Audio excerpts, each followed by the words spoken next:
Hey, what's up everybody? Shane Simmons here from the Legacy Golf Performance Center here in Phoenix, Arizona. And today I wanted to talk about the two most common mistakes that I see when people grip the golf club. So number one would be probably my biggest pet peeve is when people come in and they hold the club very high like that, right? So they get it like a very high handle. You can already see like the toe of the club starts digging down into the turf.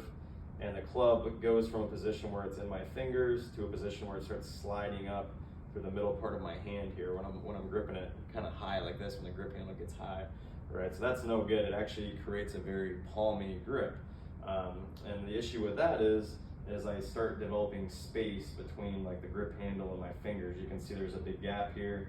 And if I were to go and swing this club now, this club is going to start to move in my hand like that, which is no good. I'm not going to be able to control this golf club when I have it too much in the palm here, right? So number one, we got to get the handle a little bit lower so you can get this club sitting more in the fingers of your lead hand, right? From there, I want to see the pinky pad of this left hand or the lead hand on top and the club in the fingers. And here now we can hinge the club properly, we can leverage it, we can swing it a lot easier rather than creating gaps and spaces between the grip and our hands here where I can't really leverage the club.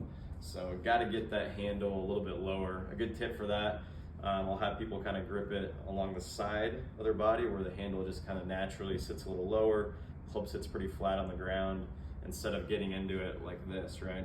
So yeah, that would be number one. Number two is where the thumbs get very disconnected. I see this a lot. People will come in, maybe they've been playing for a while, maybe not, maybe they're new to the game, but they'll kind of create a scenario where like this lead thumb is very disconnected from the pointer finger, and they'll kind of wrap it around like that, big gap here, and then the right hand all of a sudden doesn't fit on properly, right? Also, I'll see the same thing with the trail hand. I'll see the thumbs very disconnected.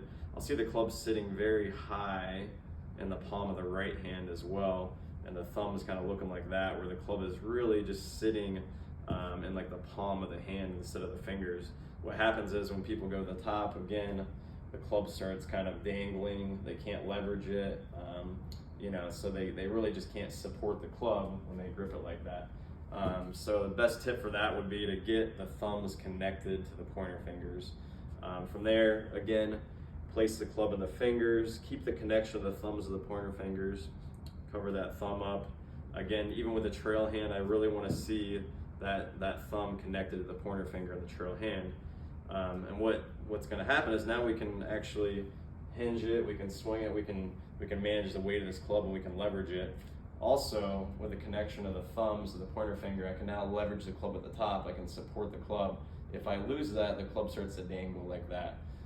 So hopefully this helps you guys. Again, let's not get the handle too high, and let's avoid getting the thumbs disconnected. We don't want to see the club get into the palm of the hands. Okay guys, hopefully this helps. I'll talk to you guys soon.